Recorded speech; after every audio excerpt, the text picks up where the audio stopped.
Assalamualaikum warahmatullahi wabarakatuh. Perkenalkan, saya Tutik Dewi Noviani dari Manajemen Sore. Di sini saya akan memaparkan materi tentang manajemen lintas budaya dari pertemuan 1 sampai pertemuan ke-7. Untuk garis besarnya ada yang pertama manajemen lintas budaya, yang kedua ada culture shock, yang ketiga ada budaya organisasi, sama yang keempat ada negosiasi dalam pengambilan keputusan. Untuk yang pertama, manajemen lintas budaya. Apa itu budaya? Budaya berasal dari kata scholar, artinya mengolah atau mengerjakan. Dalam bahasa Inggris, culture yang berarti budaya. Dalam Kamus Besar Bahasa Indonesia, budaya diartikan sebagai adat istiadat, akal, pikiran, maupun budi. Kata budaya lebih merujuk pada pola pikir seorang manusia. Segala hal tersebut berkaitan dengan bahasa atau metode komunikasi, kebiasaan yang terjadi di lingkungan atau biasa disebut dengan adat istiadat. Mengapa budaya sangat penting? Yang pertama ada internal integration, yaitu dengan adanya budaya maka dapat menyatukan semua anggota dalam organisasi sehingga mereka tahu bagaimana untuk saling berhubungan dan bekerjasama satu dengan yang lainnya. Yang kedua ada external adaptation, artinya budaya dapat membantu organisasi untuk beradaptasi terhadap lingkungan luar organisasi. Budaya dapat menjelaskan bagaimana suatu organisasi mempersatukan tujuan dan mencapai kesepakatan dengan pihak luar. Apa itu manajemen lintas budaya? Manajemen lintas budaya adalah ilmu yang berusaha untuk memahami bagaimana budaya nasional mempengaruhi praktek manajemen, mengidentifikasi persamaan dan perbedaan lintas budaya dalam praktek manajemen dan berbagai konteks organisasi, serta meningkatkan efektivitas dalam manajemen global. Ada 4 macam budaya organisasi. Yang pertama ada budaya klan, budaya adaptabilitas, budaya birokratik, sama yang terakhir ada budaya achievement. Untuk selanjutnya kita memasuki materi yang kedua tentang manajemen lintas budaya mengenai konsep dan gagasan yang berbeda pada setiap bangsa. Yang pertama ada parosialis. Parosialis adalah kecenderungan untuk melihat dunia dengan pandangan dan perspektif. Yang kedua ada simplification, adalah proses yang menunjukkan orientasi yang sama terhadap kelompok budaya yang berbeda. Selanjutnya ada 7 elemen budaya yang mempengaruhi pasar internasional. Yang pertama ada materi hidup, material life. Yang kedua ada bahasa. Yang ketiga interaksi sosial. Yang keempat estetika. Yang kelima agama. Yang keenam pendidikan. Dan yang terakhir ada sistem nilai. Selanjutnya ada konsep tentang kebenaran. Ada beberapa karakteristik kebudayaan yang perlu diperhatikan. Yang pertama ada kebudayaan mencerminkan perilaku yang dipelajari. Yang kedua ada unsur-unsur kebudayaan saling terkait. Yang ketiga ada kebudayaan sanggup menyesuaikan diri. Yang keempat ada kebudayaan dimiliki bersama oleh anggota-anggota masyarakat tersebut. Untuk selanjutnya ada konsep tentang kontrak dan etika dari berbagai bangsa.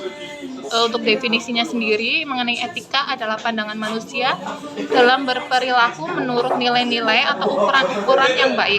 Etika atau budi pekerti disebut juga norma moral. Norma moral atau etika adalah norma yang paling dasar yang merupakan kebiasaan atau cara pandang atau hidup suatu lingkungan masyarakat dengan melakukan perbuatan baik dan menghindari hal-hal yang buruk. Etika terbagi menjadi 3 bagian utama, yakni ada mata etika, studi konseptika, ada etika normatif, studi penentuan nilai etika, dan etika terapan, studi penggunaan nilai-nilai etika. Untuk materi selanjutnya ada konsep tentang kontrak dan etika bagi berbagai bangsa. Konsep mengenai kontrak atau bisnis menurut para ahli diantaranya yang pertama ada keseluruhan dari aktivitas yang diorganisir oleh orang yang tidak berurusan di dalam bidang industri dan perniagaan yang menyediakan barang dan jasa agar terpenuhinya suatu kebutuhan dalam perbaikan kualitas hidup. Selanjutnya konsep tentang kontrak dan etika bagi berbagai bangsa. Jadi ada beberapa etika bisnis dalam prinsipnya yang dikemukakan oleh Sonny Kraft pada tahun 1998. Diantaranya adalah yang pertama ada prinsip otonomi sikap dan kemampuan manusia untuk mengambil keputusan dan bertindak berdasarkan kesadarannya tentang apa yang dianggapnya baik untuk dilakukan. Yang kedua ada prinsip kejujuran. Yang ketiga, ada prinsip keadilan. Yang keempat, prinsip saling menguntungkan. Yang kelima, ada prinsip integritas moral. Selanjutnya ada konsep tentang kebenaran, kontrak, akal sehat, gosip, dan bungkam di beberapa bangsa. Doing business in China, budaya yang dapat mempengaruhi bisnis di China dapat disimpulkan. Yang pertama, orang Cina menekankan kepercayaan dan koneksi bersama. Yang kedua, pertemuan bisnis biasanya dimulai dengan minum teh dan percakapan umum tentang perjalanan tamu, penginapan, dan lain sebagainya. Yang ketiga, jika pertemuan sudah ingin dimulai, tuan rumah akan memberikan tanda. Demikian juga jika pertemuan sudah selesai. Yang keempat, jika orang Cina telah menentukan siapa yang terbaik, mereka cenderung berpegang pada keputusannya. Yang kelima, dalam negosiasi atas timbal balik penting. Jika orang Cina memberikan kesepakatan, mereka juga mengharap balasannya. Sama yang terakhir, karena negosiasi dapat membuat mereka kehilangan muka, maka orang Cina biasanya menggunakan perantara untuk mengemukakan idenya tanpa merasa malu. Untuk yang berikutnya, doing business in Rusia. Jadi ada beberapa saran dalam berbisnis di Rusia. Yang pertama, berusaha membangun hubungan pribadi dengan partner bisnis. Yang kedua, menggunakan konsultan lokal. Yang ketiga, perhatikan etika bisnis.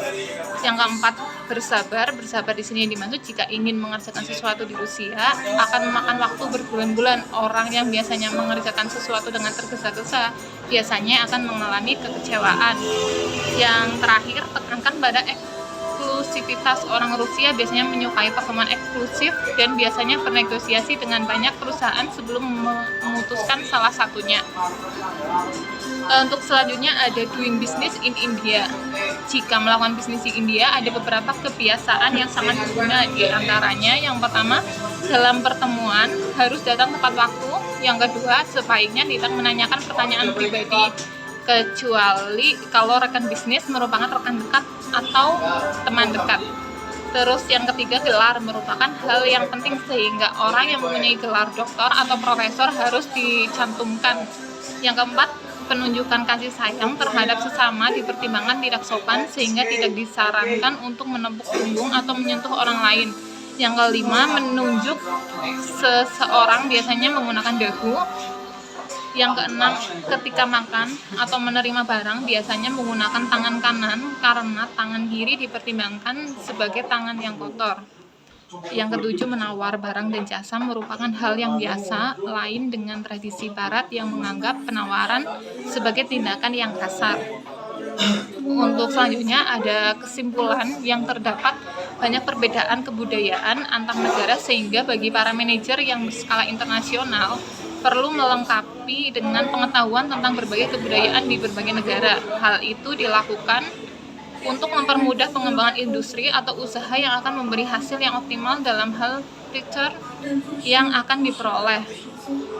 Dengan banyaknya pengetahuan mengenai berbagai kebudayaan antara negara akan memperkaya seorang manajemen. Untuk materi selanjutnya kita memasuki ke culture shock atau gegar budaya. Jadi istilah culture shock pertama kali diperkenalkan pada tahun 1960 oleh ahli antropologi Alvaro Ober. Culture shock adalah sebuah kondisi atau keadaan mental yang timbul akibat adanya transisi dari situasi atau lingkungan yang telah dikenal dengan baik ke lingkungan baru yang berbeda, dan berbagai kebiasaan yang kita ketahui selama ini tidak efektif untuk diterapkan pada lingkungan yang baru.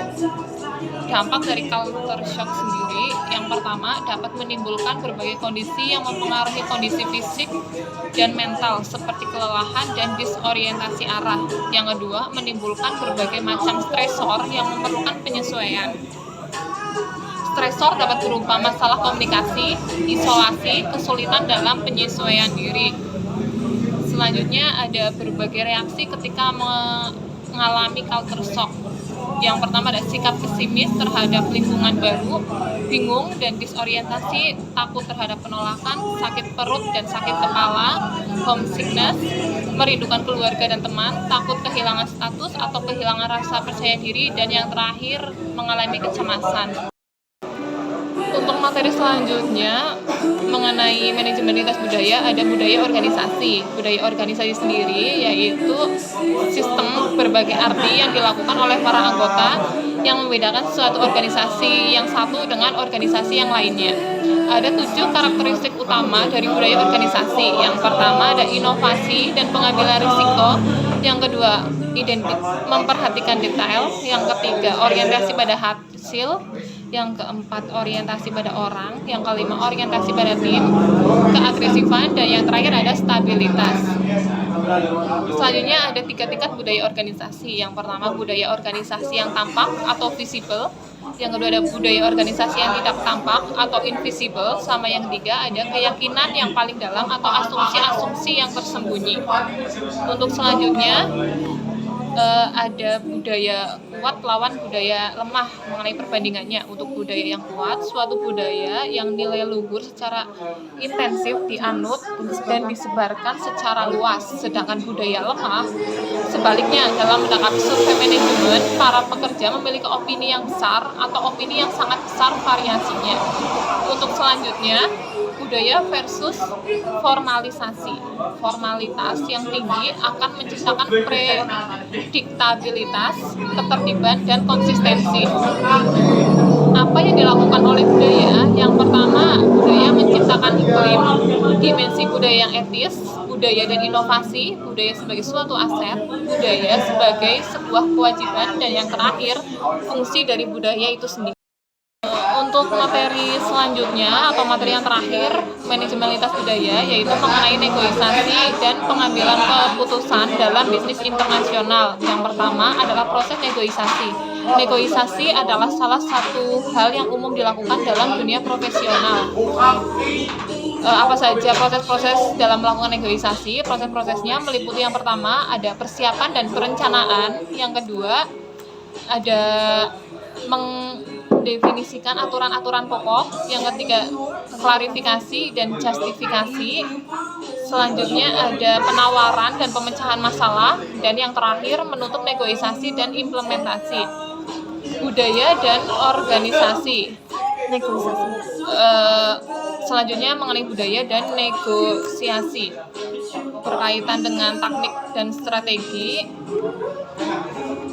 Berdasarkan dengan analisis faktor budaya, secara empiris menemukan ada 4 dimensi program mental yang dikembangkan dan mempengaruhi proses terjadinya negosiasi, yaitu yang pertama ada power distance, yang kedua ada uncertainty avoidance, yang ketiga ada individualitas versus kolektivitas, yang keempat ada maskulinitas versus feminitas,